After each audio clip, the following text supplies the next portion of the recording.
We are continuing the Desert Fathers translations of Helen Waddell, and we start on the biggest part of the book, the Sayings of the Fathers, translated from the Greek by Pelagius, the Deacon, and John, the Subdeacon. The Verba Seniorum, the Sayings of the Fathers, are the kernel of the desert tradition. To come to them through Jerome, Rufinus, Pelagius, Cassian, is like coming to the Gospels through the epistles, to the oral as distinct from the literary tradition. For though Jerome and his company knew the desert at first hand, they put style on it. They were men of letters, cursed with a feeling for prose. Well, it depends on how you use such a liking or skill. Moreover, it is the desert, through the medium of a temperament. Jerome cannot do without his period. Cassian, his devout reflection. Rufinus, his warm sentiment. Pelagius, his gossip. But the compiler of the Greek original, which Pelagius translated, does not suffer even from his shadow to fall across the page. Not even in the brief chapter headings is the reader conscious of a latter disposing hand.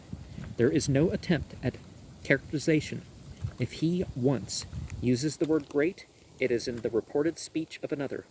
The abbot Antony said, the abbot Arsenius said, certain of the old men used to tell. It is as near as the written word can come to the nakedness of the living voice. In this again, like the Gospels, the identity of the Verba Seniorum all but disappeared behind the sandstorm of controversy that broke loose in the last decades of the 19th century on the question of priority of text, Greek, Latin, Syriac, Coptic, Aramaic, Arabic. It rages still, but in the heart of the whirlwind there is quiet.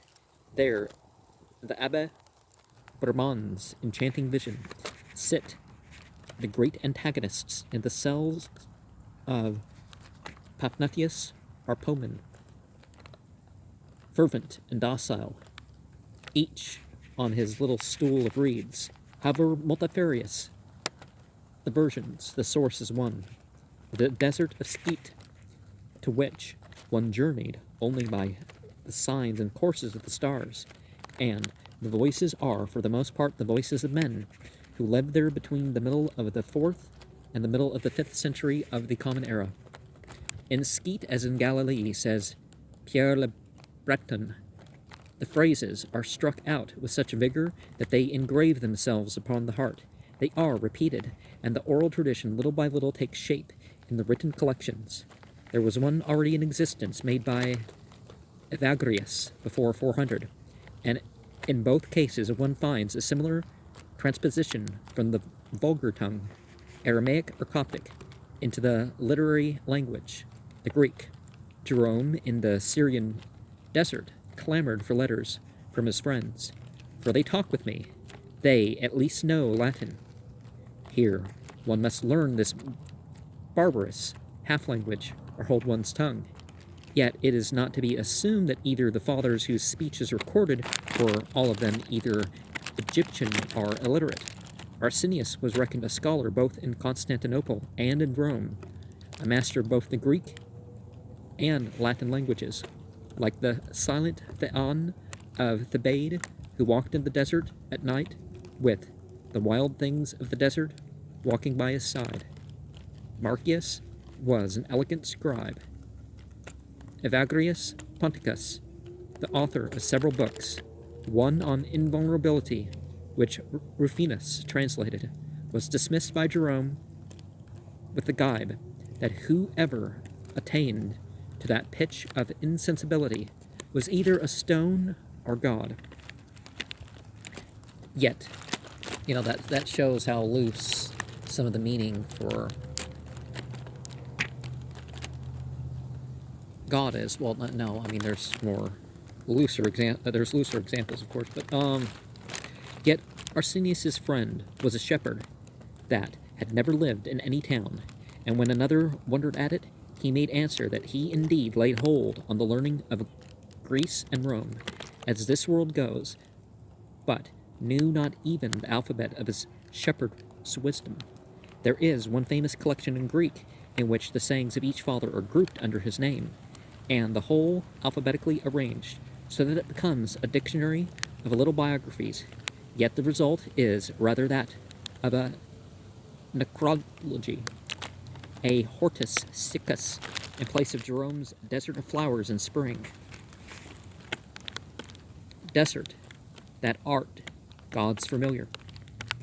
The text that Pelagius translated in the 6th century, the Vulgar era, and that all medieval Europe knew and copied and recopied, was grouped under subjects that a man should possess not, that a man should in no wise judge his neighbor, and the word passes from Arsenius, the arbitrary haunted aristocrat, to Moses, the long black man, who was converted from among the robbers, and was liable to gibes about his color, and Zachary, eloquently silent,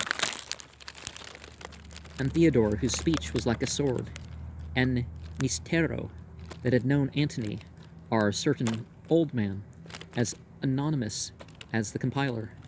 His complete self-abnegation had its power over his translators, Pelagius the Deacon and John the Subdeacon.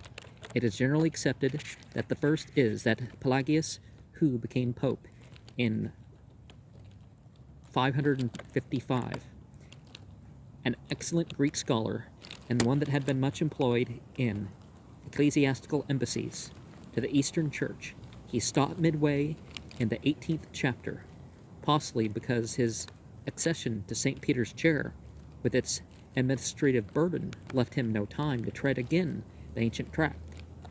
But John the Subdeacon took up the work and finally succeeded him in the papacy as well as in the translation. They wrote in perhaps the worst period of inflation, alike of sentiment and of language, but especially with Pelagius, the austerity of the original possessed him, and the Latin has an archaic simplicity. The same thing is to be observed with Jerome in the presence of Holy Writ.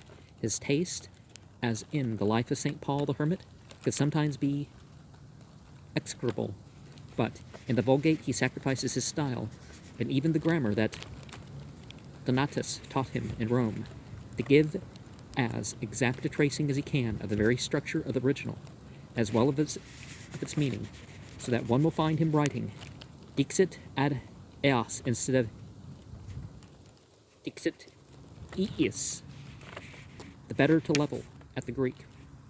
For the place, Mount Nitria, is above the Wadi and Natrun, south of Lake Mariatis, which lies between it and Alexandria. It took Pelagius a day and a half to cross the lake. Nitria, he said, was at the edge of deserts that stretched as far as Ethiopia and Mauritania, and the country of Mazaki. Kelia was 9 miles deeper in the desert, Skete 40 miles, with no track leading to it. The domestic conditions can be pieced together from the stories: a hut of stones with a roof of branches from the marsh, but with a door at which visitors knocked, and which could be locked, a reed mat for a bed, a reed stool for a seat by day, and a pillow at night, a sheepskin if one moved house. One took one's sheepskin, it seemed enough. There was a fire for Pelagius when he lived as a disciple with old Palamon, would go out to gather wood, and when the thorns pierced his feet, he called to mind Christ's passion, and a boastful visitor arrived one night, and he, as the old man, were kindling the fire for their nightly vigil. There was a lamp, or sometimes a candlestick, and a jar of oil for the lamp, and one that might be a present of honey, dry peas, and lentils that could be steeped, a jar of wine for a visitor, brackish water for oneself, a jar with water to steep the palm leaves for the baskets and mats which one sold oneself in the market, or got the sacristan to sell. If the water were not changed, it stank, probably like flax water, along the Irish roads. The brethren complained of the smell of it in Arsenius's hut, in the window. If the occupant were a scholar, a codex, the window ledge is the bookshelf of cotter houses in Ireland to this day. Round the house might be an herb garden.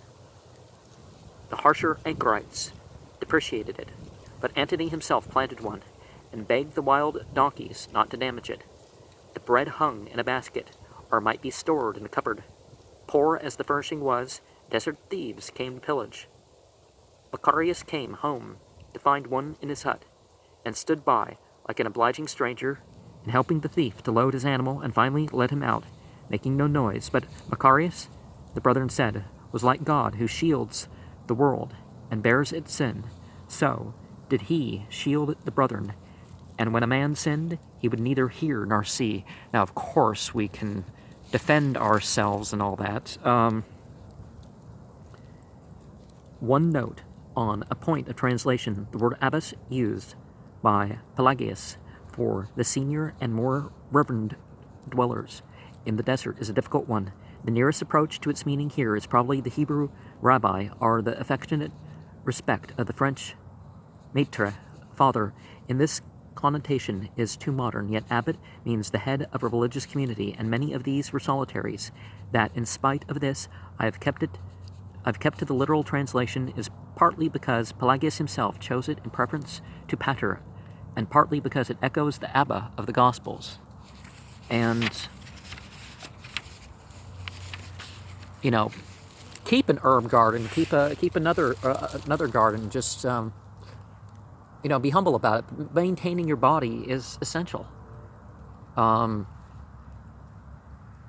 Finding the balance and all that, should be part of religious duty, right?